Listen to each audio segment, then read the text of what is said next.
Yes mga palangga! So nandito tayo ngayon sa Taytay Rizal. Alam niyo naman yata kung anong meron dito sa Taytay. Kung hindi, mag-iikot-ikot kami ngayon sa Tiangge. Maghahanap kami na kung ano-ano mga damit-damit or shorts or pants, kahit ano na mabibili.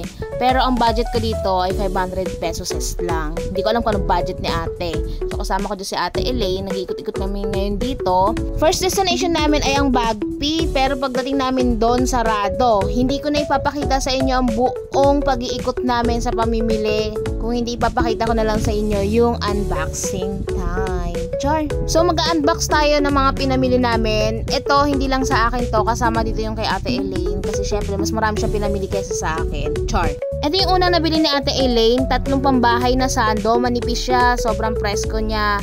50 pesos ang isa. 3 kulay to. Purple, yellow, and green. Next, itong sando na to, makapal siya. 50 pesos isa, 3 kulay ang binili ni ate niya. 2 red saka 1 brown. Itong short naman na to, pambahay din ni ate Elaine to.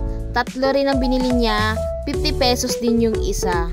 So, ito yung mga abstract yata ang tawag dito. So, ayan. Diba? Ang gaganda ng mga designs niya. 50 pesos lang yan guys, pambahay. Pwedeng-pwede na yan. Next, ito rin pambahay shorts. 35 pesos isa, nakuha namin siya ng 300. Sobrang worth it na para sa 35 pesos na pambahay. Sobrang presko niya. Lalo na ngayon, mainit ang panahon ngayon dito sa Pilipinas. Char. Sunod naman itong maong shorts na to, kay ate Elaine din to. 2 yung binili niya. 50 pesos ang isa nito guys. So, diba? Mura na siya. Next, itong sando naman to, sa akin naman to, 3 ang binili ko, 50 pesos din ang isa nito. Makapal siya guys, pwede siya panlakad or pambahay kung gusto niyo siya ipambahay. Sunod dito namang daso nito, 150 pesos, bagay na bagay to sa panahon natin ngayon. Next, boxer short, 50 pesos isa, binili din to ni ate. Next, itong sando naman to, nabili ko to 65 pesos isa para kay jowa. So, 2 lang ang binili ko. Pero yung isa dyan, ako na nagsusuot ngayon.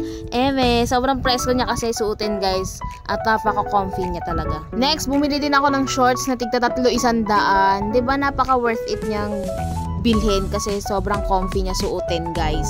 Tulad naman tong pants na to, nabili ni ate ng 230 pesos para pamasok niya at stretchable siya guys. Panyo naman guys for 50 pesos lang. O diba? Cycling short nabili ni ate, 50 pesos din yung isa. Ito namang punda ng hotdog na unan, 50 pesos din yung isa. So bumili si ate ng 3 at iba-ibang design. O diba? Ang ganda niya guys. Semi-Canadian na tong punda na to. Kaya worth it naman siya. Next, bumili si ate ng bedsheet, semi-Canadian, 180 pesos isa kapag walang punda, pero pag may punda, 250 pesos. O, diba?